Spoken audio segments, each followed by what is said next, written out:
Now, whenever we're composing a frame, we want to ask ourselves two questions.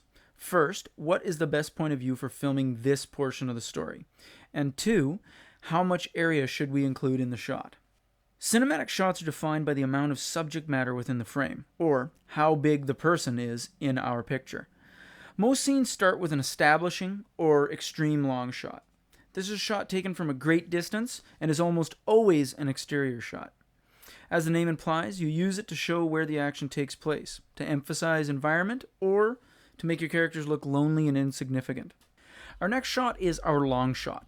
Again, we see a lot of the environment, but now we're close enough to identify the subject and see how they are interacting with that environment.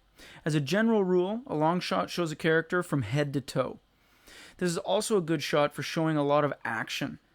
A medium shot gets us close to our character and is used often in dialogue, where two or more actors are on the screen at the same time. The general rule, just below the waist to the top of the head. The close-up is from about mid-torso and may even cut off the top of the head. This shot gets us in close to the action and adds importance to our subject. The extreme close-up takes this one step further and actually fills the frame with our subject. And remember, this could be a person or an object, whatever is significant in the scene. As we move closer to the subject, the greater our connection to the audience is. The next thing we're going to take a look at is shot angle. The angle is determined by where the camera is placed, not the subject matter. Reality has three physical dimensions: height, width, and depth. In pictures, we have only two dimensions, height and width. To create the illusion of depth, we show things at an angle, so we can see at least two sides. The rule, angle is better than flat. Most shots are composed at eye level, so that the audience feels like they are a part of the scene. However, angles can serve as commentary on the subject matter, whether it be a high angle, looking down on the subject in order to make them appear less powerful or insignificant, or a low angle, looking up at the subject in order to make them appear more powerful. We could also use an oblique or Dutch angle to increase tension and make the audience feel uneasy. The angle you choose for your composition is as important as the shot's size and can help you tell your story visually. The rule of thirds. This is an old theory about composition that still works today. The idea is to divide the frame into thirds horizontally and vertically. Then place your elements along the lines with the center of interest at one of the 4 points where the lines cross. These 4 points are where we want to place objects of importance, like the eyes of our subject. This also helps us avoid a very common mistake: too much headroom.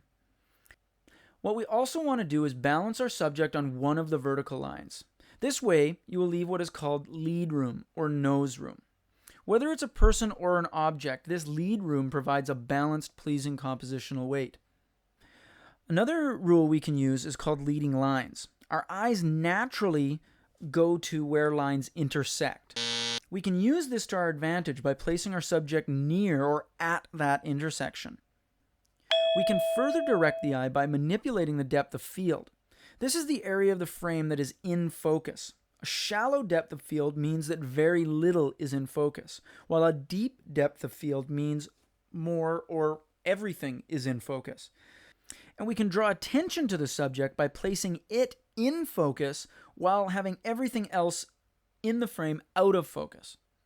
This can be difficult to achieve on a camcorder because of the small sensor, but it can be done.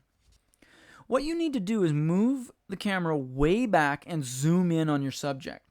This type of shot is usually a medium shot or closer, so you can zoom in as far as the camera will allow. Be sure to have your focus set to manual, and there you go. Lastly, we want to take a look at the focal length of our lens. This basically means if we are zoomed in, we have a long lens, and if we are zoomed out, we have a short lens. What does this do for our composition? Well, we've already seen that a long lens will decrease the depth of field and give us that blurred out background that we really like. But what it also does is shorten or flatten our image. For example, let's set up 3 cameras. Camera C moved way back and zoomed in. Camera A really close and zoomed out. And camera B will be in the middle. We'll frame up the shot so that our subject is the same size in all three. But look at what happens to the other character. The longer lens, the camera that is moved back and zoomed way in, makes them appear closer together. Ask yourself, how could I use this to compose a really cool shot? And that's basically it for basic composition. Shot size, shot angle, always use the rule of thirds and leave lead room, and direct the eye to what you want the focus to be on. Use a shallow depth of field to make everything but your subject out of focus.